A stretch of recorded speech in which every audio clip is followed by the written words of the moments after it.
I am so excited to be here, and I'm so excited to continue our series. So we know that this month, our series is Know Thyself, yes? And last week we talked about ye are gods. And for those who weren't here, remember that we talked about science reminds us that we are stardust. That great grand explosion that happened 13 billion years ago and created our galaxy and the universe as we know it in this side of the world or existence, that stardust is actually present within each and every one of us. About a teaspoon is present as each and every one of you, the brilliant stars. And we also talked about the beauty in the Psalms, which it teaches us that we are not just a little lower than the angels, but we were made a little lower than God itself. And understanding that power. And then we also talked about, that was a great catch. And then we also talked about that our sinlessness is guaranteed. Of Course in Miracles reminds us that we've done nothing wrong, and that our sinlessness is guaranteed by God. So we can stop beating ourselves up, we can stop treating ourselves as though we've done anything wrong, because it's simply not true. And we use the verse from the Gospel of Thomas, which still is our anchoring verse, verse 3, for the entire series. When you come to know yourselves, then you will become known, and you will realize that it is you who are the sons and daughters of the living Father. But if you will not know yourselves, you dwell in poverty, and it is you that are that poverty. And so as we are so excited from last week, understanding that we are gods, that we are made a little lower than God, that we are stardust, as we've sung and affirmed earlier today that we are holy, we are beauty, we are worthy, my question comes with, now that we have this information and we know this bit about ourselves, how do we use it? Like, what does that really mean? Is it just about walking down the street and saying, well, I'm stardust, and I'm holy, and I'm God, or a little lower than God, and I'm a part of the infinite? Like, is that really effective? Does that really do anything for our lives to just have that knowledge and just walk around with that knowledge? I say no. But it's the beginning step, so that was week 1. But week 2, what we want to talk about is what I call the creative principle that dwells within each and every one of us.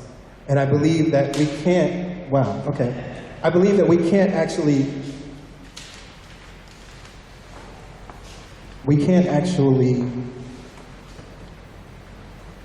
dig into what this creative principle is all about until we understand first who we are, that we understand that we are gods, that we understand that we are holy, that we understand how we were made and how God sees us. And so today I want to look at and use the principle of correspondence. And this comes from the Kabbalion, an ancient Egyptian text. And the Kabbalion teaches us that the principle of correspondence says, as above, so below. As below, so above. And if you remember, I spoke to this on Easter, that there's this idea that what's true of the sun is true for me. And so as we see the sun rise again, we can use that same principle in our own lives and say that whatever is dark or seems to be hidden in our lives, it will rise again. And so that's a way to think about the principle of correspondence, but we're going to use this particularly as it relates directly to our lives. And so I want us to be clear about something. I said it last week, I will say it probably every week, that when we're talking about the Bible, and when we're using the Bible at any time, we must understand that the Bible is symbol, and it is not to be taken literally. And if you want to know why, look at the world and how things have played out, right? It's because the Bible was taken literally, and we don't want to do that. There's power in using this scripture, but we must understand it as symbol first. So when we understand the symbols in the story, then we get the power of the story, and then we can apply that power to our lives, because every symbol that we see in Scripture, in the Bible, reflects something that's present within us. So last week we ended in the Garden of Eden, and we had that beautiful, beautiful revelation about who told you you were naked. That God never actually saw Adam and Eve as bad. God never saw them as having done anything wrong. If we say that God is all-knowing, all-powerful, and yet in that moment they were hiding, because they felt they had done something wrong, that they were naked. But God said, who told you you were naked? Powerful. Well, I want to stay there because there's an even bigger or deeper symbolism that's present in the Adam and Eve story that's going to point us into the creative principle that lives within us. So, astrology actually uses this principle of correspondence that I'm talking about. And when I talk about astrology, I'm not talking about horoscopes. I want to be very clear about that, because that's, foolishness on a certain level. And I'm saying that word, I'm using that word very clearly. We're not talking about horoscopes. I'm talking about the science of astrology. Uses the principle of correspondence. Astrology looks at what's happening with the planets and with the stars and the characteristics and the motion of the planets in order to understand what's happening here. As above, so below. As below, so above. And so we're talking about the science of astrology, not horoscopes. And what's interesting is that when we go back to that Adam and Eve story, we have to understand that Adam and Eve are actually astrological symbols. Adam is Aries, and Eve is Taurus. Now, you may have heard this said a different way. Many of you may have heard of the book, Men Are From Mars, Women Are From Venus. Well, the planet that rules Aries is Mars, and the planet that rules Taurus is Venus. Adam is male, Eve is female. Aries, Taurus, Mars, Venus, male, female. That's the symbolism of Adam and Eve, and it's very important, because if you remember on Easter, when we talked about the number 11 and how 11 symbolizes that male and female creative principle with the two ones, you bring those together and then you have creation, you have new birth. And what we can begin to see if we look at the presence of Adam and Eve as this is an origin story, right? This is a story that's teaching us something about ourselves. And so we have to understand that when we're looking at Adam and Eve, we're looking at the male and female that dwells within us, not two human beings that walked in some real place. We're looking at the male and female aspect, the Mars and Venus within us all, the male and female, the Aries and Taurus, the Adam and Eve that dwells within us all. And so, again, this is cool information, right, Pastor Greg? This is nice. Wow, Mars and Venus, Adam and Eve, Aries and Taurus. But how does that apply to me? How can I use it? Well, it's interesting, because there was a command, if you remember, that was given in the first creation story. God said, be fruitful and multiply. I would say it another way and say, create. And when you look at the words that were used, that word multiply is interesting, because, and this is sort of an aside, but that be fruitful and multiply thing has been one of the key scriptures that's been used to vilify our LGBT community, right? The old school, God made Adam and Eve, not Adam and Steve, right? That God said these two people have to, be fruitful and multiply. That was never what it was about. This was not a command to go have sex and create children. It's not what it was. I can prove it. That word multiply is a Hebrew word, rabbah. And what that word means is be or become great. Be or become many, be or become much, be or become numerous. Be or become great. God created the Adam and Eve principle within us and said, go be great. God didn't say, go have children. You can do that, and that's wonderful, that's beautiful. We have kids, and I love kids, I love my daughter, I love the babies in the room. But that wasn't the command of God. The command was, I have made you after my likeness and image, placed who and what I am, the male and female principle that I am within you. Go be great, go create. And so that means that there's a creative principle within us. It's not enough to just say, oh, I'm stardust. It's not enough just to say, oh, I'm holy. It's not enough just to say, oh, I am a little lower than God, or I am a God. Go and be great. Be fruitful, which is interesting, right? Be fruitful. Imagine an orange tree that never created oranges. Imagine that. Our command is to not just say I'm an orange tree, but to actually be fruitful and let those oranges come through. Let that fruit that is within you to come through. So we have this command to be great. We have this symbolism of Adam and Eve, Aries and Taurus, Mars and Venus. There's another layer to that. The Aries principle has a motto. Each of the astrological principles have a motto, and I hope we actually can do a whole series on this later. But the Aries principle, the Adam principle, the Mars principle, its motto is, I am. And it rules the head. Now, the Eve principle, the Taurus principle, the Venus principle, its motto is, I have. And it rules the neck. And this is interesting. Because, again, one of the other things we see all the time is this creation story is used not only to vilify our LGBT community and to speak as though they are not worthy and to do everything less than call them a child of God, which they are, we are. But we also, this Eve story has been used to vilify women all across the earth over and over and over again. But it's powerful when you start to break it down from the I am and the I have principle. When you even break it down from the idea of ruling the head and ruling the neck. Because the I am, the head is very nice, right? Having our heads, we like having our heads. But if you remove your neck, what good is your head? This principle is even exemplified in ancient Egypt when we look at the pharaohs. The pharaohs always sat on a throne, and that throne is called the throne of Isis, the female principle. Isis is, in other traditions, would be called Sophia. Isis is wisdom. Isis is Mother Mary. You cannot be anything great if you do not have the I have principle holding you up, supporting you. And so the pharaohs recognized that. They sat on the throne of Isis. I remember in one of my favorite songs from KRS-One, he talks about his wife, and he says, I may be the pharaoh, but she's the throne. I sit and recognize that I can't be great without this woman in my life. And so this is, again, that principle, the I am and the I have principle. And it's nice to have your I am principle, but without the neck holding that up, the I have, it doesn't work. It's useless. And so we have these two principles that I want to dig deeper in, because this, again, are the principles that live within us, the I am and the I have. As we said, the I am is the masculine principle.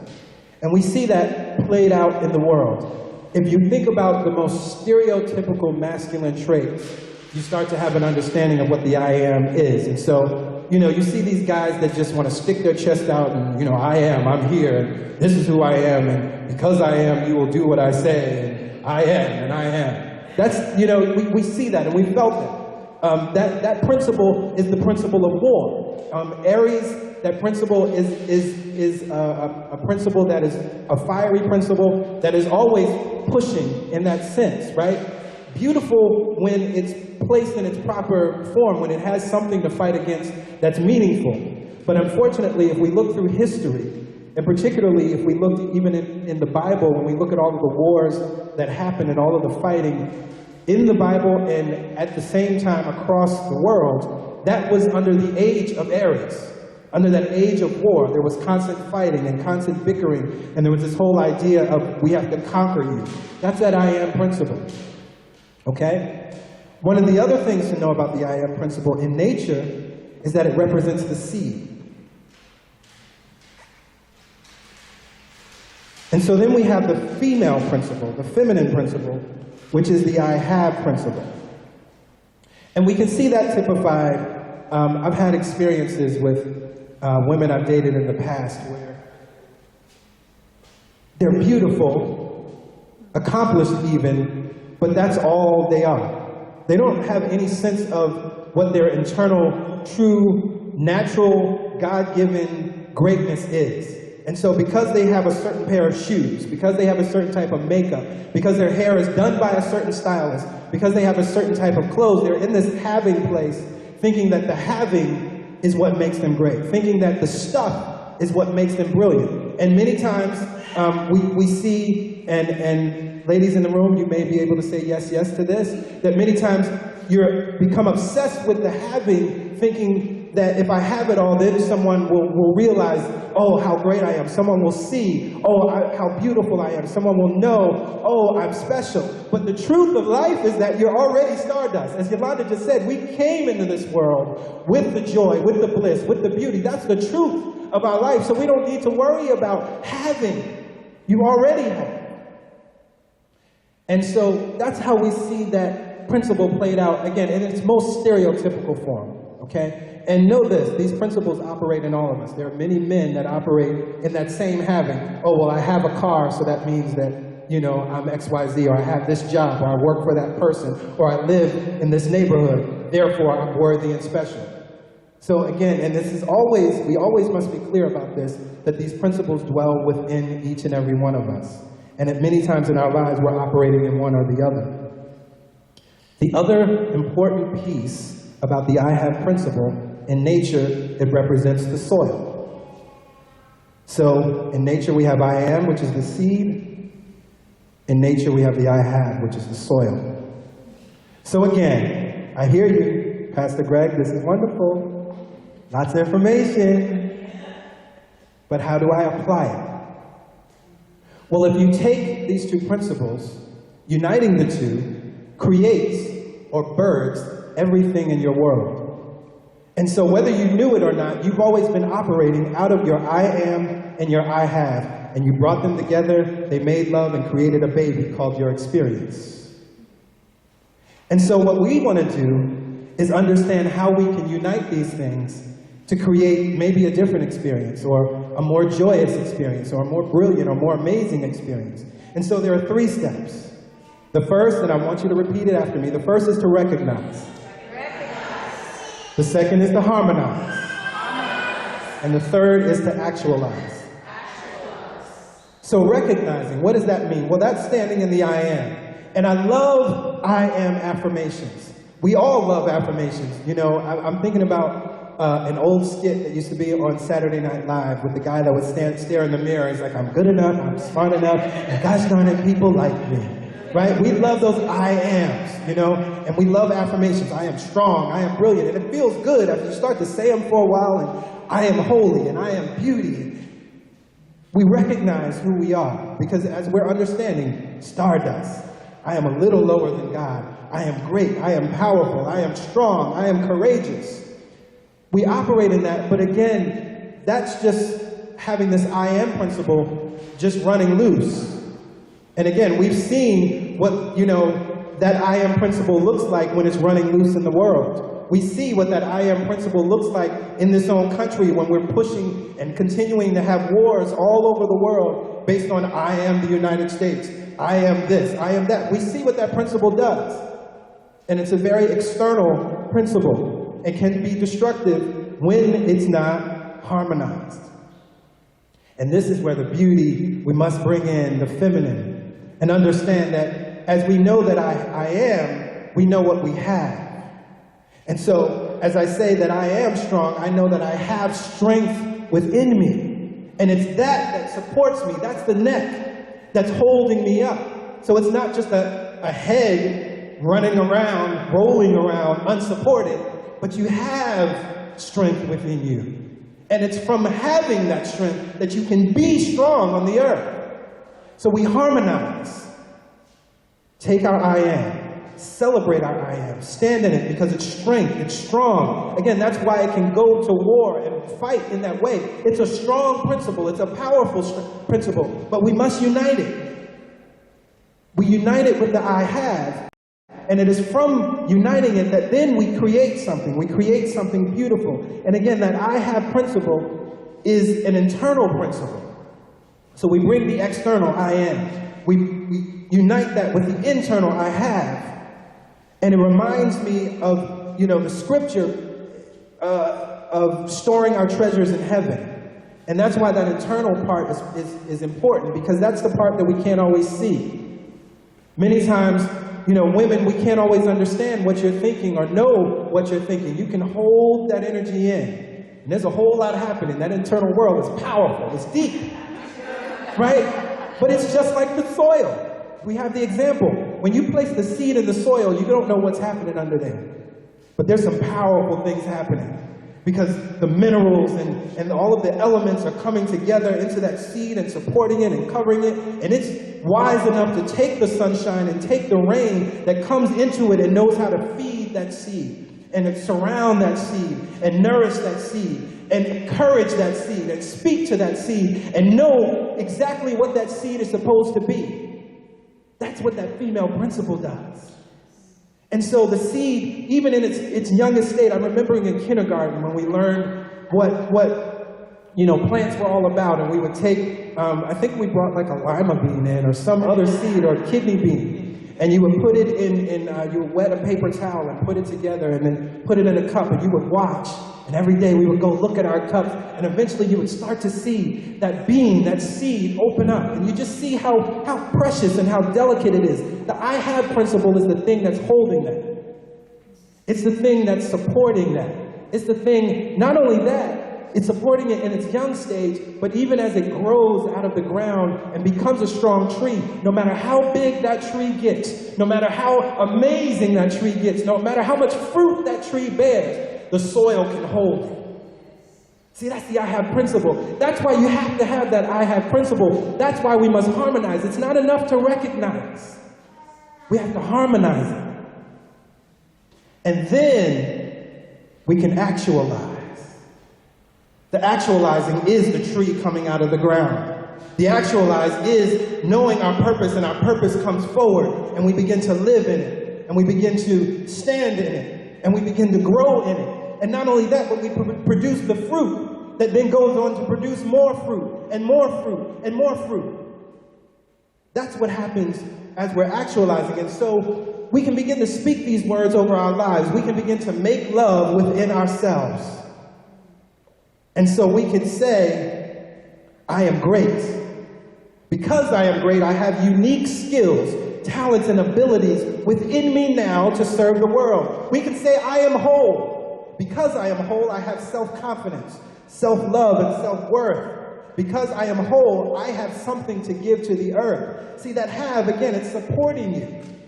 Because just to say, I am whole, you might believe that for the moment you said it, you might believe it for the next 5 minutes, but there's nothing supporting it. And so you gotta back it up with that have. That's the making love within yourself. But I must also say this, that it works either way. It works for the positive and the negative. So you could say, I am broke, so I have nothing. I have no life. I have sadness. You're recognizing, harmonizing, and actualizing. And that's many times what we do, right? We say, I am broke, so I have nothing. I have no life, and I have sadness. And that same beautiful, we talked about how the have will support it. It supports that too. Whatever you put into the ground, I love this principle. It's so beautiful that, God, the universe, the infinite is impersonal. It doesn't care what you bring to it. Just like the ground. The ground doesn't care if I put an apple seed in there, if I put an orange seed in there, if I put lemon seeds in there, if I plant a rose bush, it doesn't care. Whatever seed I put in it, it's going to nourish it and support it and bring it forward. If I plant weeds, I shall get amen. So again, you could say, I am lucky. Because I am lucky, I have paranoid thoughts, and I have low self-esteem. See, this is how we're using that principle in making love within ourselves, and then we wonder why life is not seeming to work out well for us. So we have an opportunity to say something different. We have an opportunity to say, I am joy. I have good feelings about life. I have a smile on the inside. I have an outlook on life that sees the gift in everything. We recognize, we harmonize, and we actualize. So again, the recognizing is remembering the I am. It's remembering who you are. And that's why we're talking about know thyself. That's why we're talking about who are we? And knowing that. That's where we can get our I am. That's where we begin to get the food for it. And the thing I love about it, I encourage you, try it out this week in your journaling and your meditating. Just deal with a couple new I ams. Even if you don't see it, just deal with it. I am strong. And actually, here's what you do. whatever you believe to be true about yourself negatively, start with that. So if you believe that you're unworthy, or if you believe that you're unlucky, or you find yourself saying, you know, it never works out for me, then start saying, you know, it always works out for me.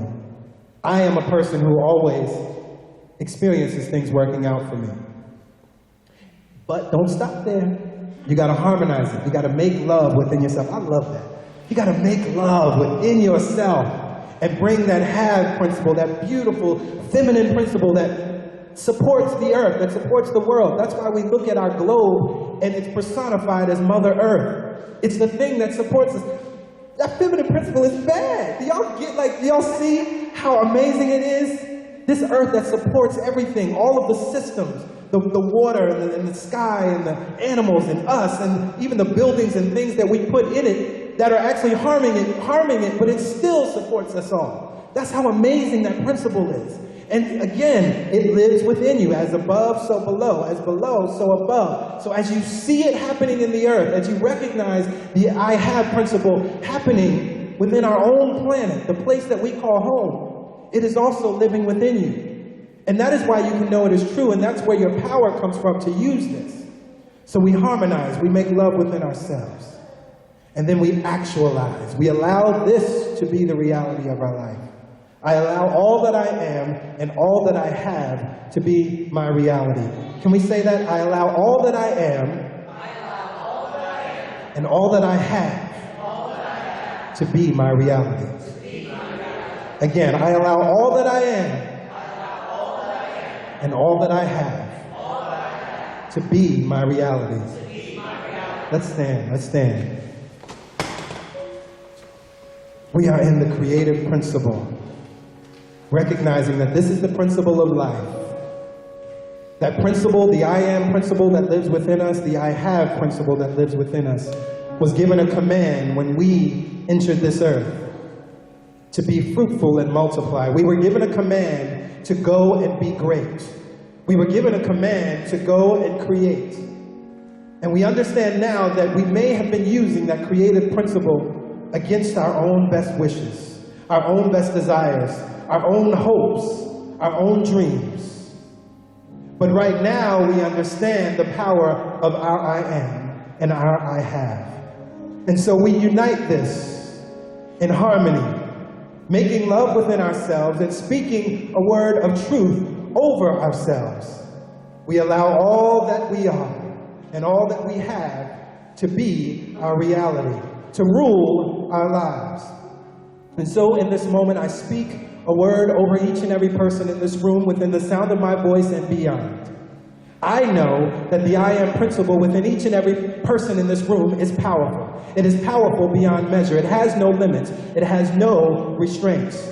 I know that the I have principle that lives and dwells within each and every person in this room is the greatest foundation on the earth. It is represented in our very earth itself. It holds up every seed that we plant within it. And as I know this is powerful within them, I harmonize that truth by my word. And I declare that every I am that is spoken within the being of every being in this room, it is done. It is so. I declare that every I am whole is done because it is united with I am whole, I have wholeness now.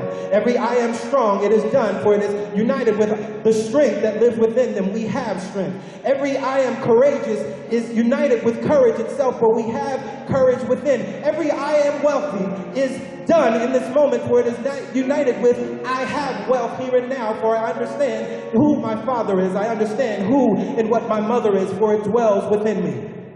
I declare that every I am healed that is spoken in this room is united with I have healing within me. I speak to every cell in the body of those who are calling for healing in their bodies right now, and I know that the I am and the I have principle is working even now. It is uniting, it is harmonizing, it is making love within the body of that being, calling forth each cell to remember who it is, to remember who its father is, to remember who its mother is. Its mother, its father is healing. Its mother, its father is wholeness. Its mother, its father is strength. Its mother, its father is courage. I speak to every person that is speaking the word over their lives, I am worthy, knowing that they have worth. that they have value within them. They brought it here with them when they came to the earth. It cannot be taken away. Their worth, your value, your preciousness, it cannot be taken away. Oh my God. I am grateful and thankful to know that the creative principle is always at work. And at any point, if we have placed seeds in the soil that we do not like, we can take those seeds out and plant new seeds in the soil, and the soil will grow and support and be the foundation for that new seed. And we bring love to the situation.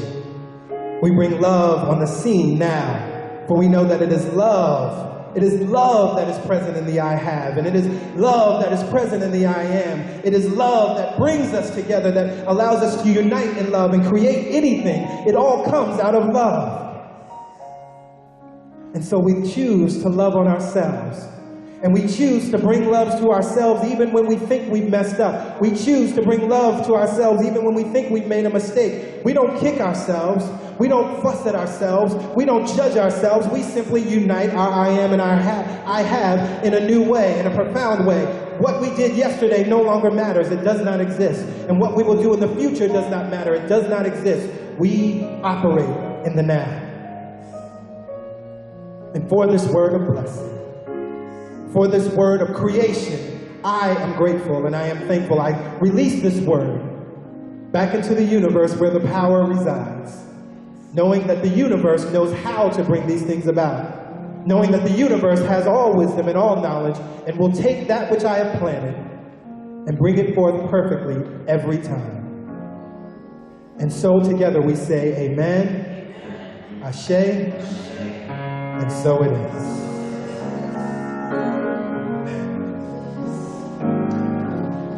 We are holy, we are holy. Holy, holy, we are holy, yes. We are holy, we are holy. Holy, holy, we. Do you know you are holy? We are holy, we. Do you know you are holy? Yeah. Yeah, yeah, yeah. Oh,